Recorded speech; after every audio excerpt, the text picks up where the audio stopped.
कहा जाता है इस घर में आई हर तीसरी बहू कभी सुबह नहीं देख पाती। रिया की शादी के बाद से उसने नोटिस किया कि उसकी सास सुनीता देवी हर रात 12 बजे गायब हो जाती थी। रिया पूछती, मां जी आप इतनी रात को कहाँ जाती हैं? सुनीता बस ठंडी मुस्कान देकर कहती, कुछ बातें जानना तेरे लिए अच्छा नहीं बहू। एक रात रिया ने उनका पीछा किया। सास घर के पीछे बने पुराने स्टोर रूम में गईं। रिया ने दरार से झांका। सुनीता अकेली थी, मगर दीवार पर 3 परछाइयां नाच रही थीं। सुबह रिया ने हिम्मत कर पूछा, मां जी वहां और कौन था?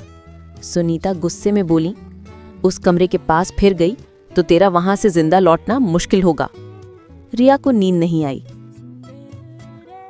उसी रात वो फिर स्टोर रूम पहुंची। जैसे ही दरवाजा खोला, एक ठंडी हवा का झोंका आया और दरवाजा अपने आप बंद हो गया। फर्श पर उसे एक पुरानी डायरी मिली। पहले पन्ने पर लिखा था, ये हवेली हर तीसरी बहू को अपना शिकार बनाती है। रिया के हाथ कांप गए। तभी सास पीछे से बोली, बहू अब तू सच जान ही गई है। उनकी आंखों में लाल चमक थी। हमारे घर में जो तीसरी बहू आती है उसे इस घर की आत्मा को समर्पित करना पड़ता है। रिया चीख पड़ी, नहीं ये सब झूठ है। लेकिन तभी कमरे की दीवार से खून जैसा लाल धुआं निकलने लगा। औरत की कराहती आवाजें गूंज उठीं, हमें हमारी अगली बहू चाहिए। रिया दरवाजा तोड़कर बाहर भागने लगी, लेकिन दरवाजा खुला ही नहीं। सास मंत्र पढ़ रही थी, मानो किसी आत्मा को बुला रही हूं। रिया जमीन पर गिरी डायरी के आखिरी पन्ने को पढ़ पाई।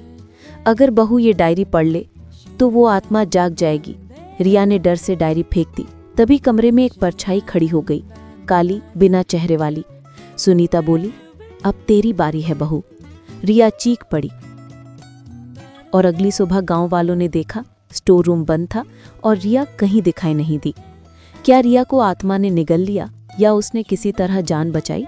कोई नहीं जानता, लेकिन गांव वाले कहते हैं अब उस हवेली में चौथी बहू आई तो उसकी किस्मत भी तय है।